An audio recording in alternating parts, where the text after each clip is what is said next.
Shalom jemaat Tuhan, sekali lagi shalom.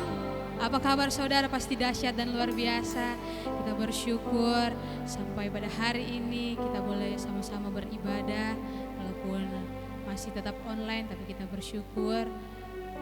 Jemaat Tuhan, ibadah pada pagi hari ini akan segera kita mulaikan. Dan mari kita siapkan hati dan pikiran kita. Kita memuji dan memuliakan nama Tuhan. Haleluya.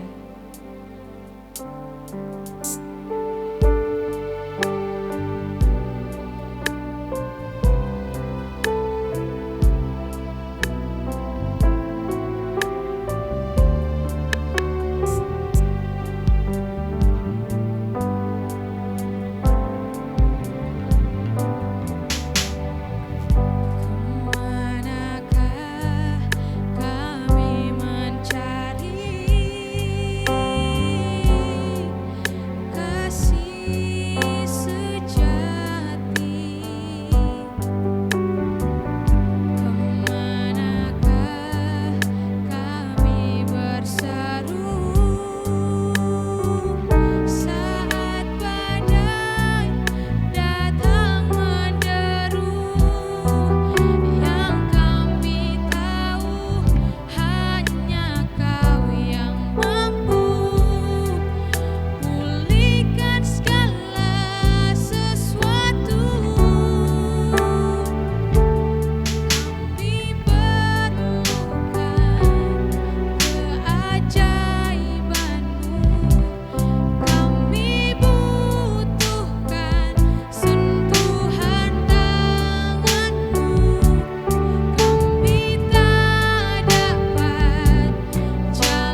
Yesus Kristus, terima kasih Tuhan buat kasih setiamu, kebaikanmu. Kami percaya Tuhan, kami boleh ada saat ini, kami boleh ada sampai hari ini, itu semua berkat kemurahan Tuhan. Dan saat ini Bapa, mari Engkau mengurapi setiap kami yang ada di tempat ini. Engkau mengurapi juga dimanapun jemaat Tuhan yang berada sedang mengikuti ibadah saat ini Tuhan. Di dalam nama Tuhan Yesus kami mau buka ibadah kami hanya di dalam nama Tuhan Yesus. Haleluya, amin. Haleluya, merasa diberkati, amin. Tiba saatnya kita akan memuji Tuhan. Mari saya undang jemaat Tuhan untuk bangkit berdiri dan kita mau memuji Tuhan. Haleluya. Ucaplah dan lihatlah.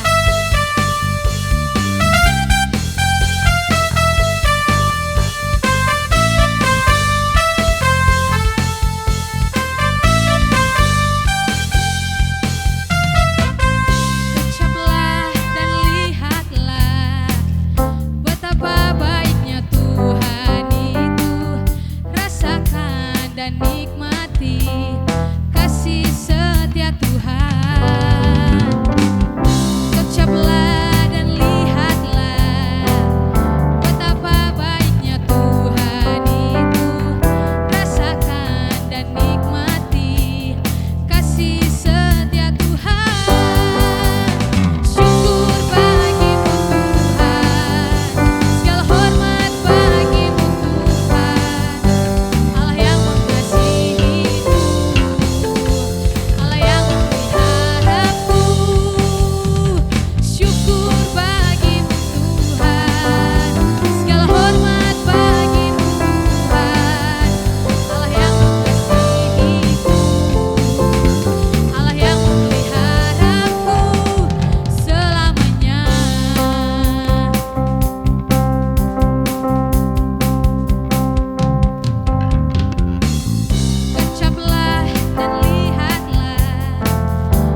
Tuhan, dan tiba saatnya kita akan mendengarkan kebenaran firman Tuhan.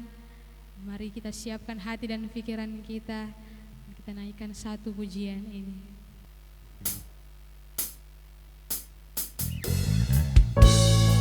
Haleluya. Kami percaya Tuhan, apa yang Tuhan perbuat, apa yang Tuhan rencanakan dalam kehidupan kami, itu semuanya yang terbaik, itu yang indah.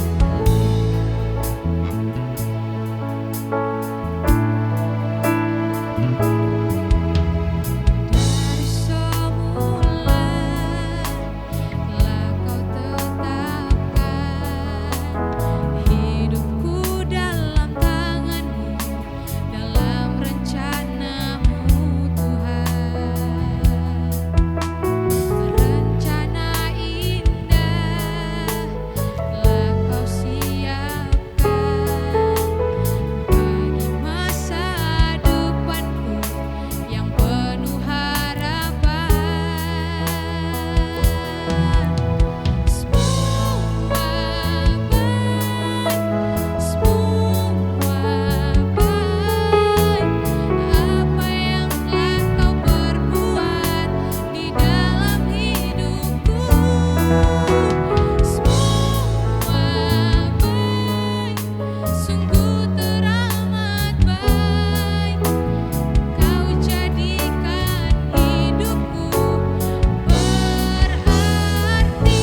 Shalom, selamat berjumpa bersama umat Tuhan, salam sehat.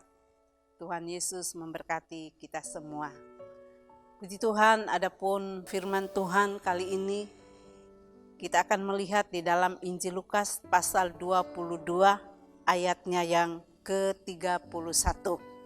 Demikian ini firman Tuhan. Simon, Simon, lihat, iblis telah menuntut untuk menampi kamu seperti gandum. Tema daripada firman Tuhan kali ini yaitu pertahankan firman-Nya. Puji Tuhan, Tuhan memberkati. Kita tahu bahwa Simon Petrus adalah murid Tuhan Yesus. Dan Simon Petrus ini yang biasa dipanggil Petrus, dia adalah seorang murid Tuhan yang pernah menyangkal Tuhan Yesus. Karena dia ketakutan mengakui Tuhan Yesus di hadapan banyak orang. Demikian juga Bapak Ibu Saudaraku yang diberkati oleh Tuhan, Tuhan Yesus mengingatkan kepada Petrus supaya imannya tidak gugur. Karena tentunya akan menghadapi berbagai macam hal di dalam perjalanan hidup daripada murid-murid Tuhan Yesus ini, termasuk Petrus ini. Dan Tuhan katakan, apabila engkau sudah kuat di dalam Tuhan, dikatakan bahwa dan engkau, jikalau engkau sudah insaf, kuatkanlah saudara-saudaramu. Artinya bahwa walaupun Petrus pernah menyangkal Tuhan Yesus, dan apabila dia menyesali perbuatannya, dia insaf dan bertobat di hadapan Tuhan. Tuhan Maha Pengampun, Tuhan Maha Pengasih. Semuanya itu Tuhan terima dan tidak boleh lagi melakukan kejahatan di hadapan Tuhan. Kita melihat bahwa kehidupan murid-murid daripada Tuhan Yesus di dalam perjalanan hidup mereka dalam melayani akan pekerjaan Tuhan yang Tuhan percayakan untuk mereka kerjakan, banyak mengalami tantangan dalam hidup ini. Demikian juga saudara dan saya, murid Tuhan Yesus di akhir zaman ini, kita pun tidak lepas dari berbagai macam perbuatan dan penyangkalan di dalam kehidupan ini. Kalau Petrus menyangkal Tuhan dengan berkata bahwa dia tidak kenal dengan Tuhan Yesus. Tapi bagi murid Tuhan di akhir zaman ini, penyangkalan banyak terjadi dengan perbuatan. Dengan perbuatan sikap hidup. Begitu banyak yang harus kita taati di dalam kehidupan ini. Agar kita tidak menyangkal Tuhan Yesus. Kalau kita menyangkal anak manusia, dikatakan oleh firman Tuhan, masih ada pengampunan. Seperti apa yang terjadi untuk Petrus, dia menyangkal tapi ada pengampunan daripada Tuhan. Dan dia kembali menjadi murid Tuhan yang begitu dipakai oleh Tuhan. Kita pun demikian. Kita adalah murid Tuhan. Kita pun tidak lepas daripada kesalahan, dosa, pelanggaran di hadapan Tuhan. Apabila kita datang dengan sungguh di hadapan Tuhan, kita minta pengampunan daripada Tuhan dan kita tidak lagi melakukan lagi, kita pun mendapatkan pengampunan daripada Tuhan. Asal jangan berkali-kali kita melakukan kejahatan di dalam kehidupan ini. Tuhan ingatkan kepada Petrus supaya dia tetap kuat iman dan biarlah imannya itu tidak gugur. Kehidupan saudara dan saya, dalam perjalanan hidup kita ini pun kita tidak sempurna. kita pun banyak mengalami hal yang salah di hadapan Tuhan. Tapi biarlah kita terus hidup di dalam Tuhan untuk mematuhi setiap aturan-aturan firman Tuhan, kebenaran firman Tuhan. Karena firman Tuhan di dalam Mazmur 119 ayatnya yang ke-160, di sana dikatakan bahwa dasar firman-Mu adalah kebenaran. Dasar daripada firman Tuhan ini adalah kebenaran.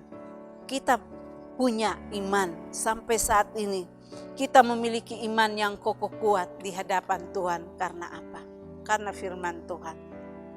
Belum tentu orang itu punya iman yang kuat tanpa dia mendengarkan firman Tuhan. Karena firman Tuhan sudah katakan iman itu timbul dari mendengarkan akan perkataan daripada firman Tuhan adalah kebenaran itu.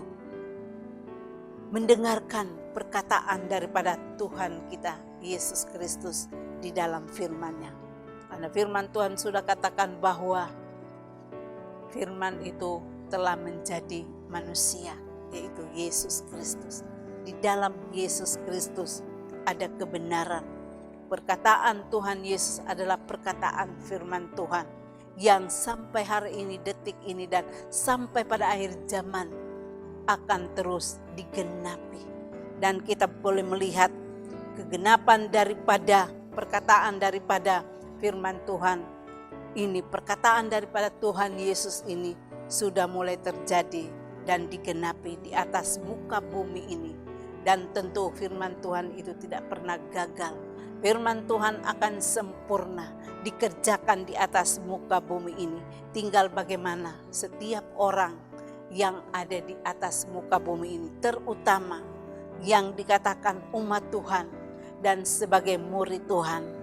Mari di ujung akhir zaman ini kita punya kehidupan yang benar-benar hanya untuk memuliakan akan nama Tuhan.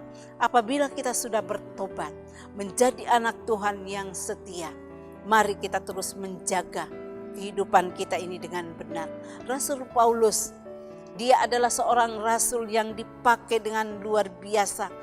Banyak orang yang sudah diselamatkan, banyak orang yang mendengarkan perkataan daripada kebenaran firman Tuhan melalui Rasul Paulus ini. Namun dia pun tidak tinggal diam. Dia tidak bangga dengan apa yang telah dia perbuat. Tapi dia katakan di dalam firman Tuhan bahwa dia pun akan terus menjaga kehidupannya. Dia akan terus menjaga dan melatih tubuhnya. Tubuhnya artinya bahwa dia terus melatih kehidupannya untuk tetap hidup kudus di hadapan Tuhan. Dia tidak mau mencemarkan tubuhnya dengan perkara-perkara dunia ini. Karena penyangkalan itu terjadi karena perbuatan daging ini, tubuh ini yang melakukan segala kejahatan yang tidak terkontrol oleh kehidupan kita ini. Oleh karena itu Rasul Paulus katakan, saya menjaga, melatih tubuhku. Artinya bahwa melatih kehidupannya untuk tidak melakukan keinginan-keinginan daging, keinginan-keinginan manusia yang dapat memicu kepada penyangkalan hidup kita di hadapan Tuhan. Sehingga begitu banyak orang yang tidak menyadari bahwa dengan perbuatan mereka sudah menyangkal Tuhan.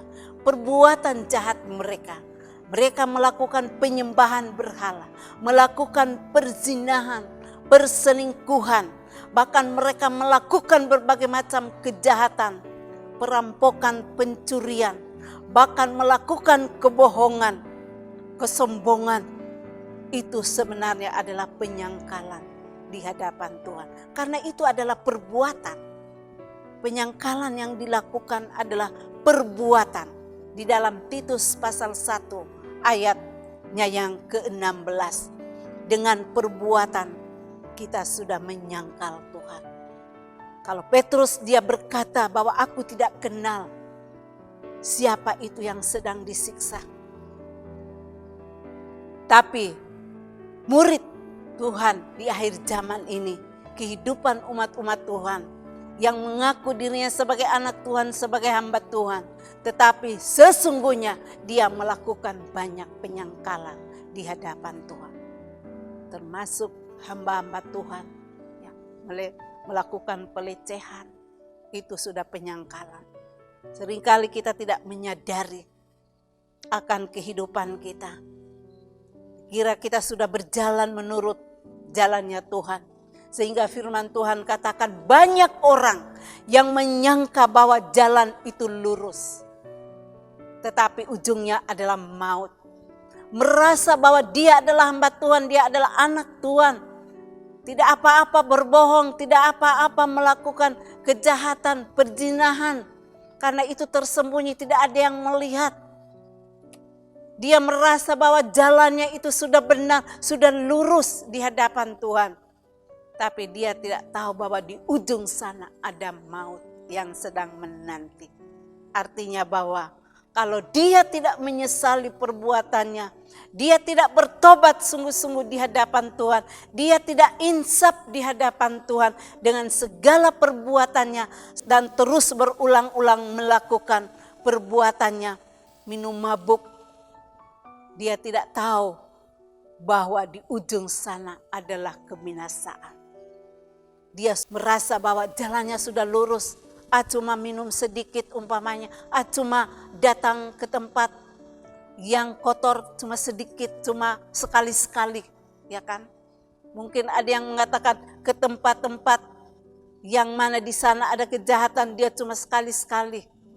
Tempat-tempat maksiat cuma sekali-sekali. Enggak apa-apa, dia sangka itu lurus saja karena habis dia melakukan kejahatan, dia tetap dipelihara oleh Tuhan. Dia tetap sehat, dia tetap kuat, dia merasa aman, lurus jalan. Dia tidak tahu akhir daripada semuanya itu adalah maut. Sehingga banyak peristiwa yang terjadi. Anak-anak Tuhan, hamba-hamba Tuhan yang diambil rohnya, bahkan mereka dibawa rohnya untuk melihat keadaan surga dan neraka. Apa yang mereka lihat? Oh, di sana banyak anak-anak Tuhan, hamba Tuhan yang setelah dia meninggal ternyata dia ada di neraka karena keadaan seperti ini. Merasa bahwa yang dia jalankan itu sudah bagus, tapi sesungguhnya adalah ujungnya maut. Berkali-kali melakukan kejahatan, sudah berkali-kali berdoa, sudah berkali-kali minta hamba Tuhan berdoa, doakan saya supaya saya tidak melakukan lagi kejahatan. Tapi nyatanya secara diam-diam kejahatan itu terus dilakukan. Kebohongan, perampokan, pencurian, perzinahan, perselingkuhan, bahkan juga keadaan untuk selalu mengandalkan paranormal, orang kuat, bahkan dukun-dukun. Orang katakan cari orang kuat. Siapa sih yang paling kuat? Yang paling kuat juga sebagai petinju bisa kalah, ya kan? Yang paling kuat tidak ada manusia, tidak ada yang kuat. Yang kuat hanyalah Tuhan, Yesus Kristus, yang telah bangkit dari antara orang mati. Oleh karena itu, kekuatan kita hanya pada Tuhan. Firman Tuhan katakan, Injil adalah kekuatan Allah yang harus kita lakukan di dalam kehidupan ini. Di sini kita melihat bagaimana Petrus, dia selalu diincar oleh iblis. Malah iblis menuntut untuk dia mau ditampih seperti gandum. Begitu leluasannya kah iblis untuk melakukan hal itu dalam kehidupan kita? Cukuplah kita mau ditampi oleh Tuhan. Jangan kita minta ditampi oleh iblis. Karena iblis tidak ada kuasa untuk memberikan yang terbaik dalam kehidupan kita. Kalau iblis datang untuk menampih, dia mau mengambil kehidupan kita untuk masuk di dalam kerajaan maut. Tapi kalau Yesus datang untuk menampi kehidupan kita, dia akan membawa kita kepada kerajaan surga. Itulah perbedaannya. Oleh karena itu Tuhan mengingatkan untuk Petrus supaya dia tetap kuat di dalam iman. Jangan sampai goyah. Demikian juga dalam setiap kehidupan kita. Kita adalah Petrus-Petrus akhir zaman yang kokoh kuat di hadapan Tuhan. Satu kali berbuat kejahatan, tidak akan kedua kalinya lagi untuk melakukan. Amin. Cukup satu kali kita berbuat kejahatan, kita bertobat dan datang kepada Tuhan. Menginsapkan diri kita di hadapan Tuhan. Jangan lagi berulang-ulang kali melakukan kejahatan itu. Saat iblis datang untuk menempi Petrus, Tuhan katakan di dalam ayatnya yang ke-20, ke-32 dikatakan di sini bahwa tetapi aku telah berdoa untuk engkau supaya imanmu jangan gugur. Ini saudaraku yang kekasih. Iblis datang untuk menuntut, menampi Petrus. Tapi Tuhan katakan, Tuhan sudah berdoa. Karena Tuhan sudah melihat keadaan Petrus yang benar-benar memelihara kehidupannya dengan benar di hadapan Tuhan. Dan sudah berjanji di hadapan Tuhan tidak akan mengulanginya lagi. Dia insaf dengan hal itu. Oleh karena itu kalau kita sudah insaf, jangan lupa kuatkan saudara-saudara kita. Jangan kita mengulangi kejahatan sehingga kita tidak akan bisa lagi menguatkan saudara kita karena mereka akan berkata, mending aku daripada dia. Perkataannya firman Tuhan, tetapi kelakuannya adalah kelakuan yang jahat. Kelakuan yang jahat itu sama dikatakan oleh firman Tuhan sama dengan binatang. Tapi mari kita sebagai umat Tuhan, kalau kita sudah mengakui setiap dosa pelanggaran kita di hadapan Tuhan, saat kita bertobat, jaga itu dengan baik. Jaga kehidupan kita. Seperti Paulus, dia tidak mau menajiskan dirinya, dia tidak mau menajiskan tubuhnya dengan keinginan-keinginan daging dunia ini. Tapi dia tetap memelihara, menjaga kehidupannya dengan benar, dengan hukum-hukum Tuhan. Walaupun dia sudah dapat melayani begitu banyak orang, tapi dia tidak sombong, tapi dia tetap merendahkan diri di hadapan Tuhan, bahwa dia mau menjaga tubuhnya dengan baik di hadapan Tuhan. Demikian juga bagi kehidupan kita. Jangan sampai kita terus melakukan kejahatan dalam hidup ini. Sekali bertobat sungguh-sungguh. Jangan mengulangi lagi. Dan Tuhan begitu mengasihi. Dan Tuhan begitu baik. Walaupun berulang-ulang kali, begitu banyak orang berulang-ulang kali. Tuhan dengan penuh kasih, mari anakku, kembalilah kepada jalanku. Dan jangan lagi mengulangi hal itu. Pada waktu Tuhan menyembuhkan banyak orang, mereka katakan, Tuhan Yesus katakan bahwa engkau sudah diberkati dengan keselamatan. Tidak katakan kamu sembuh, tapi selalu ada perkataan bahwa keselamatan telah menjadi bagian.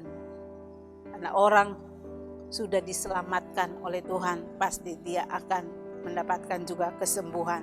Sakit apapun datang mengganggu kesehatan kita, dengan pertolongan Tuhan, Tuhan akan memulihkan kita.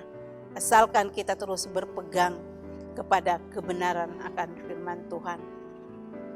Karena Tuhan pernah berkata bahwa adakah jika anak manusia itu datang, jikalau kedatangan Tuhan pada kali yang kedua, dia akan datang ke dunia ini kembali untuk mengangkat kita sebagai saleh-salehnya.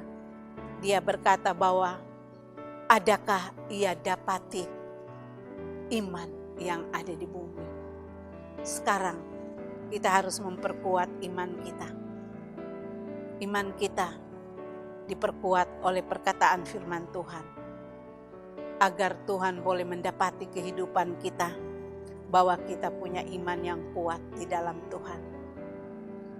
Artinya bahwa Tuhan dapatkan kita punya kebenaran firman Tuhan. Kita punya firman yang menjadikan iman kita kuat untuk menyongsong kedatangan Tuhan pada kali yang kedua. Puji Tuhan, Tuhan memberkati. Kiranya kita akan terus berjaga-jaga dalam hidup ini. Dengan apa kita menjaga kehidupan kita dengan benar di hadapan Tuhan. Kita punya perisai iman. Perisai iman kita pakai untuk menjaga kehidupan kita, untuk menangkis setiap serangan dan tipu daya muslihat iblis. Kita katakan, kita kalahkan dengan perisai iman di dalam nama Tuhan Yesus. Nama yang berkuasa. Nama Yesus adalah firman itu sendiri yang akan berkuasa dan menyertai akan kehidupan kita semua. Puji Tuhan, Tuhan memberkati. Inilah firman Tuhan yang boleh disampaikan. Kiranya firman Tuhan ini terus kita renungkan siang dan malam.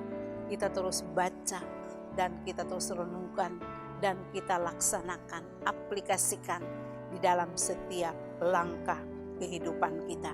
Tuhan memberkati dan boleh kami sampaikan bahwa sebelum kita berdoa sebentar, bahwa ini minggu depan kita sudah ibadah di gereja bagi seluruh umat Tuhan. Tuhan memberkati dan mari kita satu di dalam doa. Segala pujian syukur kami naikkan ke hadirat-Mu ya Tuhan yang maha besar. Allah kami yang hidup, yang senantiasa kami puji, kami sembah, agungkan, muliakan di dalam nama Tuhan Yesus. Kami bersyukur dan kami boleh berterima kasih kepada Tuhan karena kebaikan Tuhan yang terus memberikan kami nafas untuk kami boleh menikmati kehidupan ini. Dan kami boleh merenungkan akan firman-Mu siang dan malam. Biarlah Tuhan selalu memberikan kami kekuatan. Dan kami berterima kasih kepada Tuhan bahwa Tuhan selalu ada di hidup kami. Selalu berdoa untuk kami agar kami tidak jatuh di dalam dosa. Terpujilah nama-Mu ya Tuhan, Bapa yang baik, yang teramat baik. Yesus Kristus Tuhan di dalam Roh Kudus yang selalu menyertai kehidupan kami. Berikan kami kekuatan senantiasa menjalani kehidupan ini. Umat-umat-Mu yang ada dimanapun berada saat ini. Yang ada di rumah, di luar rumah sedang bepergian. Lawatan Tuhan, jamahan Tuhan di dalam nama Tuhan Yesus. Perlindungan Tuhan, penyertaan Tuhan.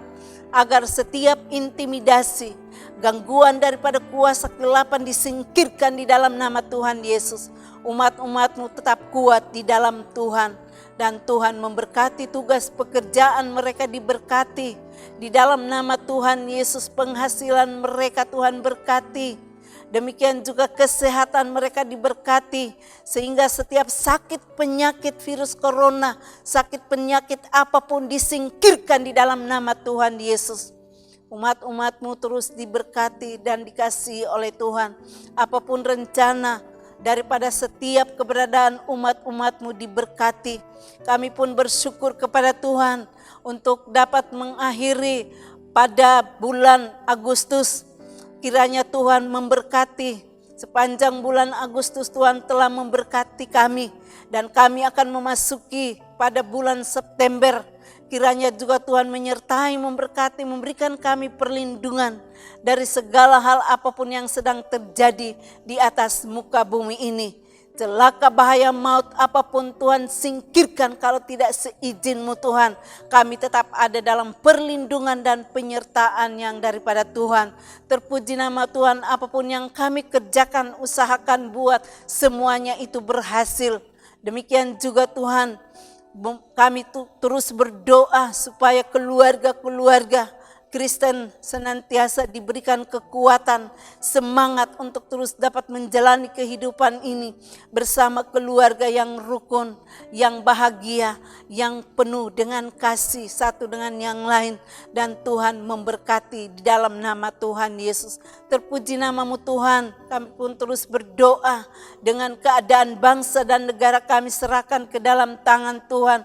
Perjuangan pimpinan-pimpinan bangsa kami dengan keadaan bangsa ini, supaya apa yang sedang mereka rencanakan ke depan ini, yang sedang dikerjakan, Tuhan memberkati di dalam nama Tuhan Yesus. Kami pun menginginkan supaya negara dan bangsa kami tetap aman, tentram, dan damai, tidak akan ada kekacauan terjadi. Dan kami terus berdoa balas sampar yang terjadi di muka bumi ini, bahkan juga di atas bangsa kami ini, biarlah semuanya boleh berakhir seturut dengan apa yang menjadi kehendak Tuhan.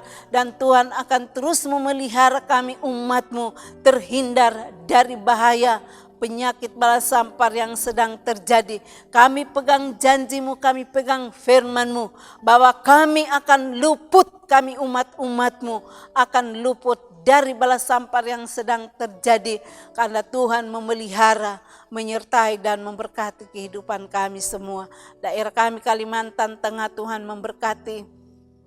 Demikian juga kami terus berdoa supaya ada vaksin yang benar-benar dapat digunakan untuk bisa dipakai untuk setiap orang, untuk dapat diberikan vaksin untuk supaya bisa terhindar daripada virus yang sedang terjadi di atas muka bumi ini, COVID-19 ini.